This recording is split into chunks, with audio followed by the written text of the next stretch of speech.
What's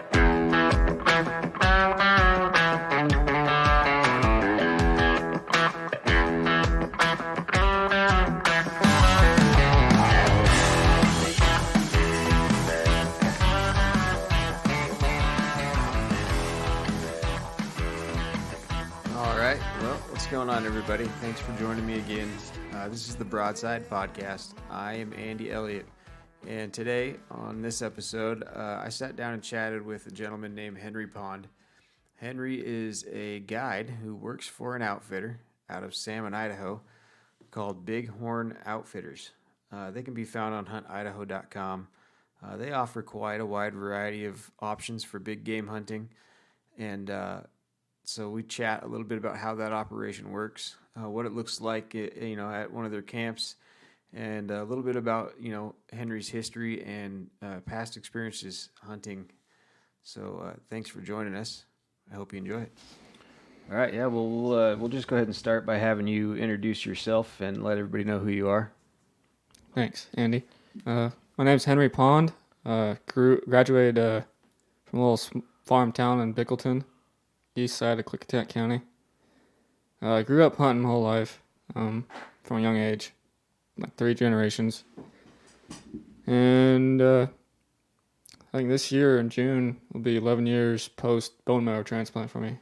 So, and after I graduated tech school, decided to try something new and met my boss, who I work with right now, and decided to be a guide, and that's what I'm doing right now.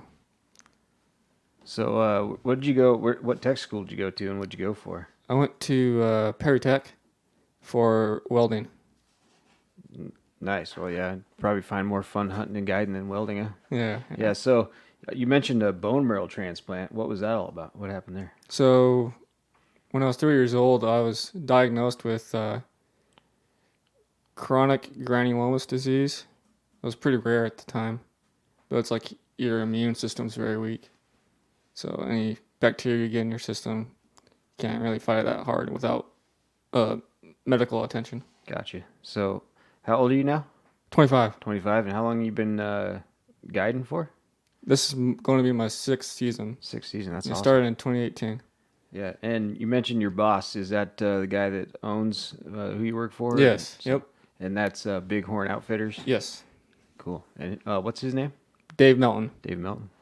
Right on. Yeah. So, I guess what Bighorn Outfitters based out of where at? Carmen, Idaho. Carmen, Idaho. Which is close. It's 4 miles northwest of Salmon, Idaho. Okay. Oh. So what? I guess what units would that be that you guys offer? It'll be parts of Unit 27 and parts of Unit 28.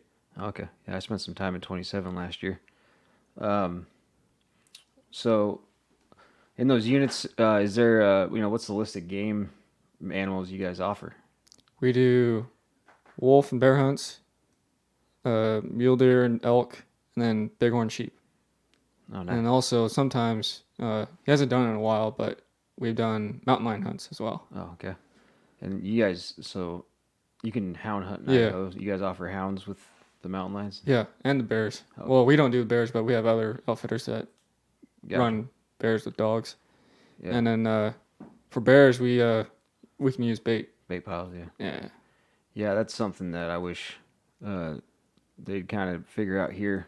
Yeah. It'd be a lot easier to be able to sex an animal standing there watching it for a while than, there'd probably be a lot less sows with cubs killed. Which right. is rare as it is, but it's always a talking point for anti-hunters. Mm-hmm.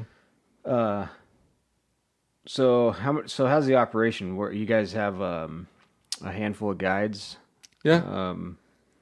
Camp cooks, like what's yep. What's that so look like? We have in a camp. I would say if we have a full camp, like 4 clients, 4 guides, and then a camp jack and a cook. Oh, okay. And it's all on horseback. All on horseback. Yeah. And so each client's assigned their own guide, basically. Then. Yep. And also sometimes we do 2-on-1s as well. 2 clients to 1 guide. Okay. So.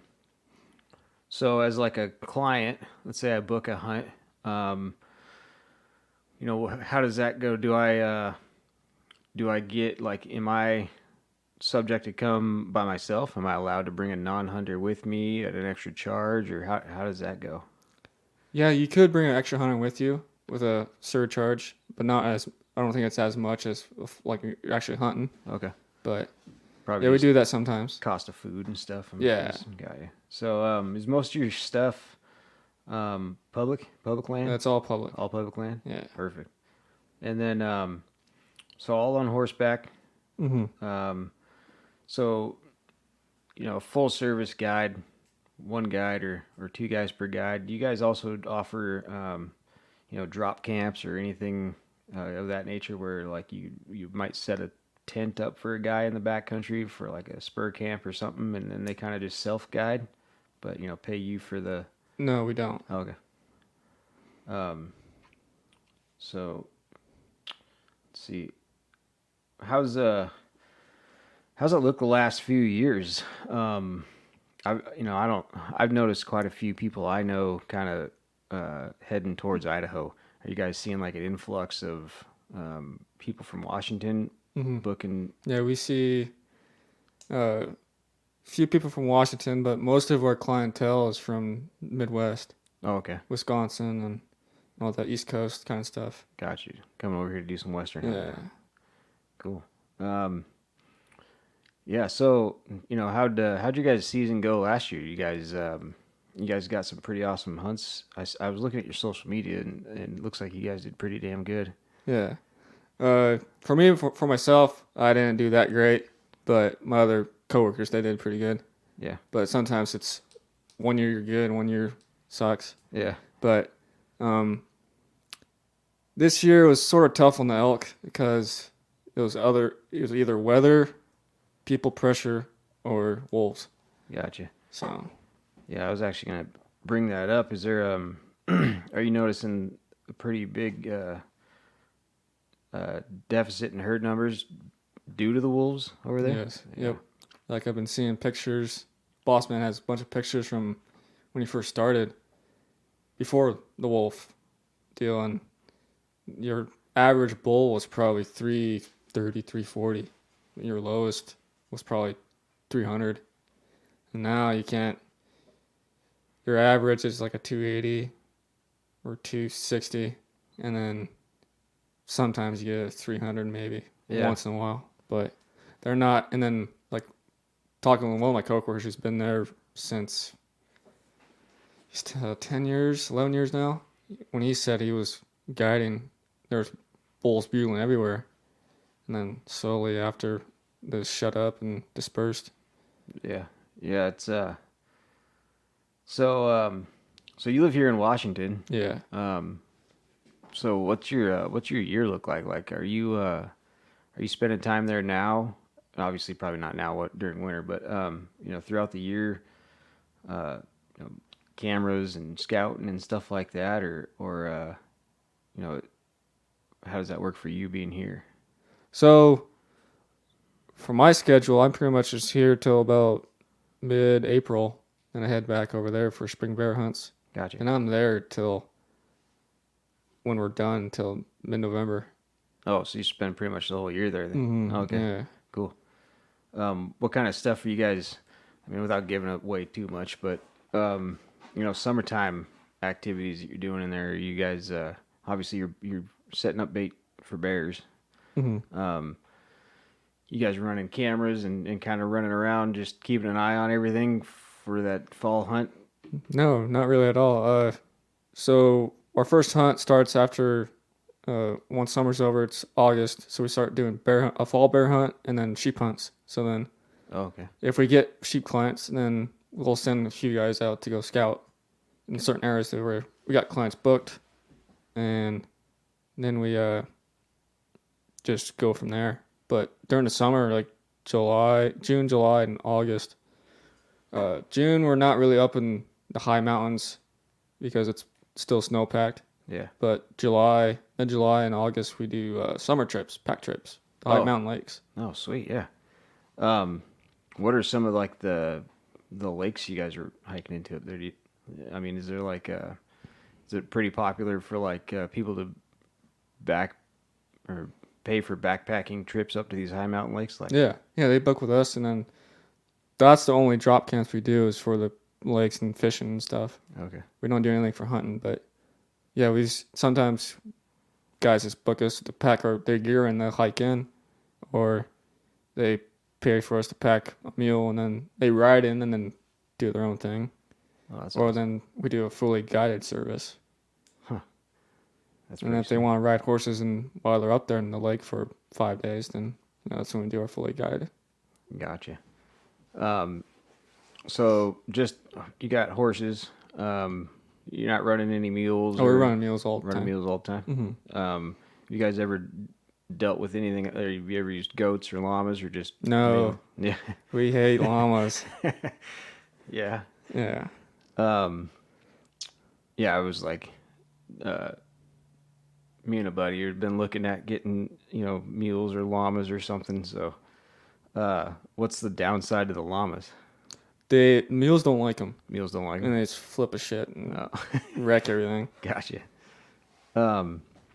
So yeah, it's Bighorn Outfitters, and you guys are, what's the if I'm a guy wanting to book a hunt or a fishing trip, what's the easiest way for me to get a hold of Bighorn Outfitters?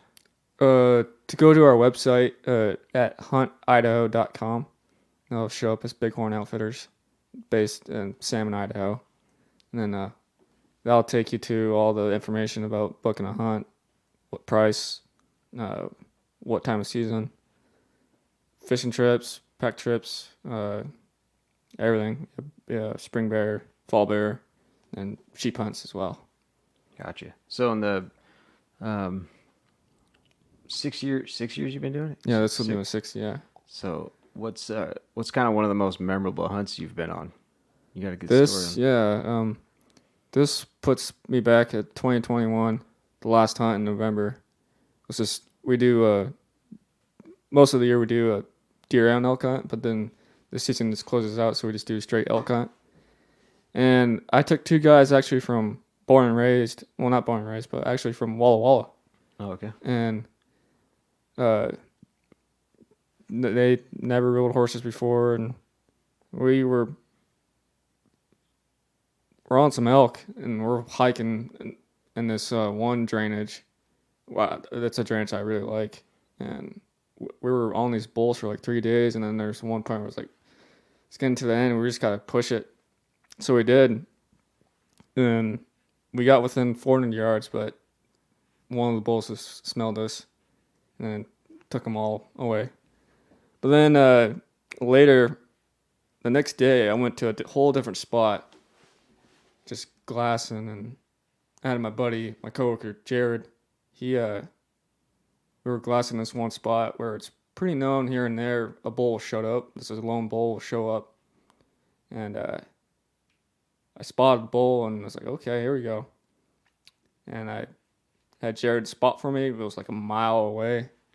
Rode the horses all the way up to him. Well, not all the way up to him, but to a camp where we have close to that bull. And it was like an all-day stalk and made it happen. Yeah. Yeah. And then later, after we packed that bull out a couple days later, it's the last day actually. I asked the father let his son shoot. So I asked the father, I was like, do you want to shoot another bull? It's going to be one hell of a hunt, or you want to go after these wolves? Because we heard wolves that morning close to camp. He's like, let's go after these wolves. So I was like, all right, let's do it. And that was my first time actually trying to communicate with wolves, and it was pretty cool.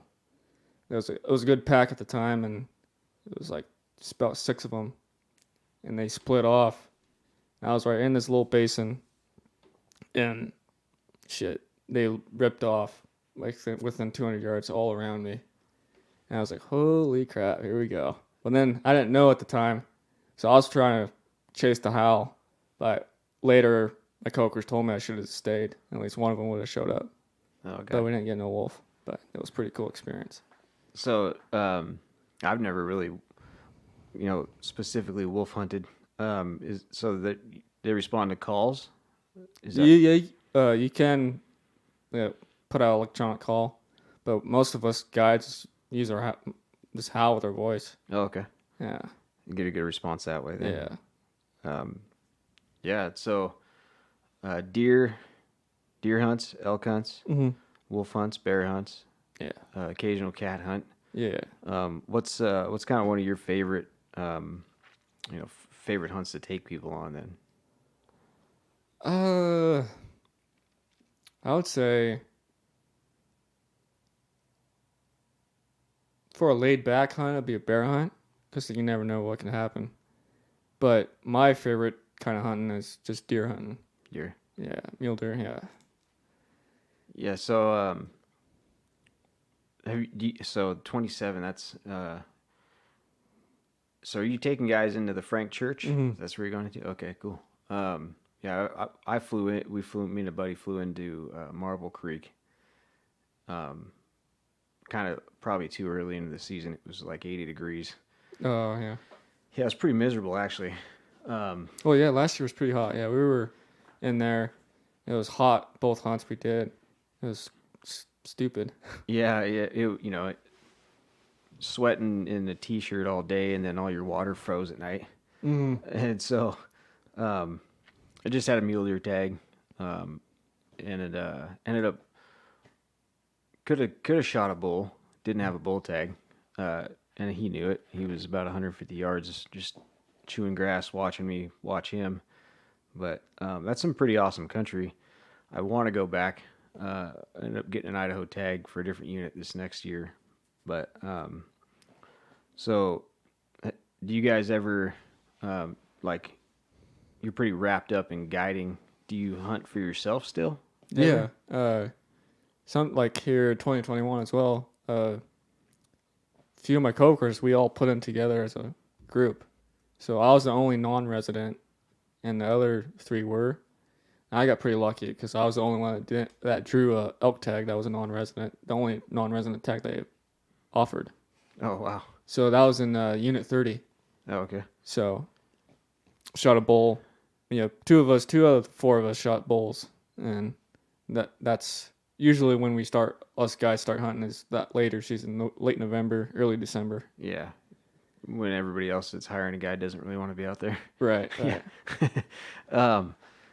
Do you pretty much do you hunt Washington at all still, or I do. Yep. I'm a big waterfowler. Okay. So then this last season I just started muzzleloading, and I shot a buck around Goldendale. Oh, nice. Yeah. Yeah. How was the waterfowl season this year? I've seen a lot of pictures of a lot of guys doing pretty well. I didn't get out at all. So I only went out a couple times, but both those times it was since we had that early, cold snap. Yeah. Like right 1st of December. Birds pushed down pretty far down and where we hunt, and it was pretty good. We had a bunch of different species, divers and puddle ducks. Nice. That's pretty cool. Yeah. So I guess are you hunting anywhere else? You're hunting Washington. You're doing Idaho. Do you put in for any other states or anything like that? Or no, I think I'm only going to put in for Idaho or either wherever else they only do straight lottery. Okay. I haven't put up for any points. I started getting points. Yeah. Do you guys? You probably. I don't know if it'd be even around. You guys do any turkey hunting at all? Oh, in Idaho? Yeah. No. No. No. Where we are in Salmon region, they only allow it's a draw permit and 50 tags. Oh, really? Yeah. Yeah. So far, but what was like the last 2 years where there's 2020, I think, or 2021, where was 10 tags. Then this last 2022 season, that was 50 tags. So they're thriving. They're starting to thrive down there. Yeah. Yeah, I'm looking forward to turkey season this year. Probably take my daughter out with me. But other than, wolves, like, are you guys, what's a typical hunt look like, How far is it? How far are you guys getting in? Like, So like our September hunts, those are our farthest camps, and one camp's 27 miles in straight, oh Jesus. and one's 17. Oh yeah, you're quite a ways in there. Yeah. Yeah, that's where it helps to have horses. Yeah. And yeah, we it's all canvas tents, wall tents, set up, so stoves and everything. Nice. Yeah, I've been kind of looking at getting a wall tent. All my tents are pretty much just backpacking tents because I don't have a horse, so Right. I gotta hike my own ass in. So also like how far? Like, if I'm a guy who's got a tag in 27 this coming year, like how far in advance does a guy need to book you guys? Like, how far out are you guys booked? Man, it's been since like 2020 when we had that 2020 deal where everybody's wanting to go out because they can't go out like Canada or wherever. Yeah. So we are overbooked quite a bit, but I think right now we're pretty much booked. But if you want to book for the 2023 season, I would start booking now. Gotcha. Or even during the summer. Okay. But yeah, I think right now, we're pretty much booked. Yeah, I'm on here on your website now, and so Fast Rock. It looks like some pretty cool high mountain lakes here. Yeah, too, for your summer fishing trips. Yeah, and the Bighorn Crags. Yeah. Roving pack trip. So yeah, that's pretty sweet, man. You kind of living a lot of people's dream, and you got to get in there doing it at a young age. Yeah. So probably huntidaho.com would probably be everybody's best bet to go on and book a trip. Yeah. What about if they wanted to check you out on social media? What's so you can check us out on Facebook and Instagram. We have our outfitter on there. It's under Bighorn Outfitters on both of there. Yeah. So other than that, like get online, book a trip. What are you doing in the off season like this time of year? Are you kind of just So right now I'm just hanging out, really hunting. just hanging out and hunting? Yeah, but we're starting here pretty soon. Once the weather shapes up, I'll start working in Prosser. I work at a nursery.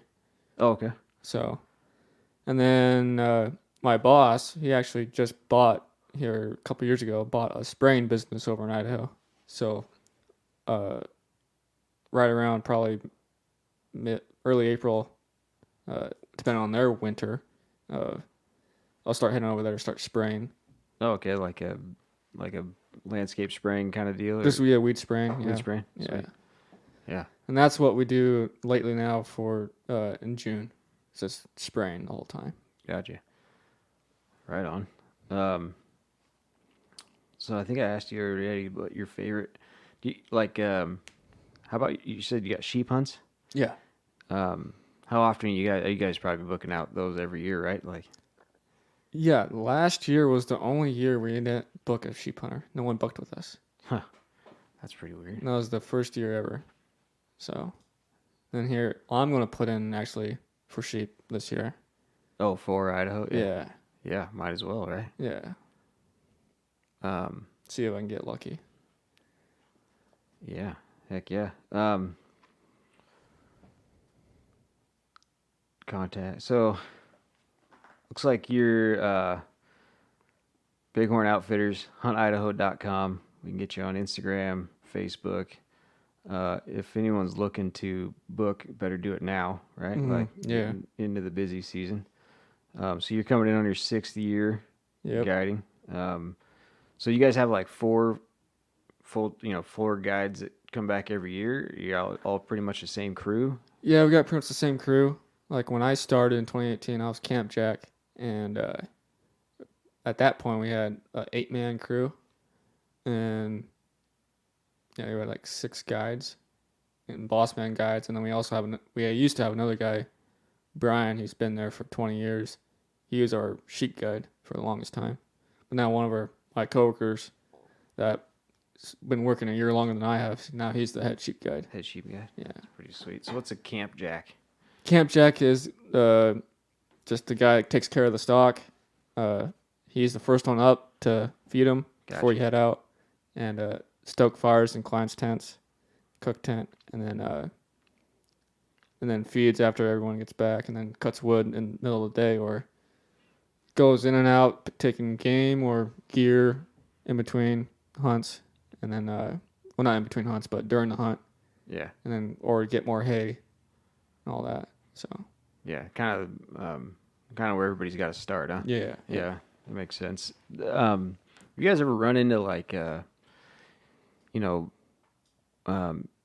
issues with I don't know, sitting down and processing an animal out in the woods, and then running into predators? You ever left something, come back later, and you've found a wolf on it or a cat on it? Or... No, because lately, Jared, my buddy, he taught me this trick where you just leave a piece of clothing on all your quarters and stuff, all your meat, or piss around it too, and nothing will harm it. Oh, okay. Kind of marking your own territory. Yeah. Gotcha. That's a good idea. Yeah. Sweet. Yeah. Is there anything else you want to add to let people know about you guys and get your stuff out there to get people booking with you? I mean, it seems like you guys are doing pretty good. Yeah, we're just online. You can find us on Facebook and Instagram, and if you go on Facebook and Instagram, you probably can see my boss's info, his number and stuff, and then also on the website, find the number to call him. So okay, is there a online portal? It looks like contact schedule, elk and deer hunts. Oh yeah, you guys are pretty full. Mm-hmm. You got a couple spots open for elk and wolf, and then a combo elk, mule deer, bear, spring predator hunts. Up to 2 bears, cougars, maybe. So I got a bear tag for Idaho, and I'd like to kill a cat, but I just I don't have any dogs. Right. So that'd be something that'd be cool to book and go have an experience. I've never been around working dogs like that either, though. So, right. But yeah, right on. Yeah, I don't know if pretty much answered all of my questions. I don't know if make sure you get out there what you want. Bighorn Outfitters, huntidaho.com. Bighorn Outfitters on Instagram and Facebook, and you're Henry. Yeah. We can get a hold of you there. Yep. Check out their pictures. They got some pretty good photo albums of some trophy mule deer hunts, trophy sheep pictures. And then if you're looking to get up in some high mountain fishing, yeah, get a hold of you guys there as well. Yeah. Huh? Okay. Yeah, invite the whole family. Yeah. Yeah, it sounds like it'd be a fun time. I've never gone guided on anything, and it'd probably help me eat a lot less tags that way, I guess. Yeah. But cool, man. Yeah, if you don't got anything else you want to get out there on the airwaves, I think it's pretty awesome. You guys post some pretty cool pictures. And yeah, get on some horses and go hunt in northern Idaho. Well, yeah. Central Idaho. But yeah, get the full wilderness experience. Yeah. So 27, unit 28. 28? Mm-hmm. Okay. Right on. 275 square miles of the Frank Church River No Return Wilderness. 27, 28. 8 different camps throughout the season. Yeah, it's pretty awesome stuff, man. I wanted to say thanks for coming out. Well, no problem. Thanks for having me, Andy. Yeah, we'll get this out there, and hopefully, somebody hears it and wants to book a hunt with you guys this coming year. Right now, it was last couple weeks. We didn't know if we had any bear hunters booked yet for this spring, but I think those are still open. But I'm not 100% sure. So if you look it up and take a call and see if there's spots open. book them now. Yeah, spring predator hunt. Looks like you got May 14th, May 19th open for fore. Okay. May 28th, June 2nd open for fore. Yeah, we got 2 hunts, so yeah, we still have those open. Yeah. Hell, that might be something I might want to do. So yeah, huntidaho.com, Bighorn Outfitters. Thanks, Henry, for coming. And I hope you guys get a hold of these guys online and check out their hunts. Yeah, it's pretty good time. Yeah. All right on. Thanks, man. Thank you, Andy.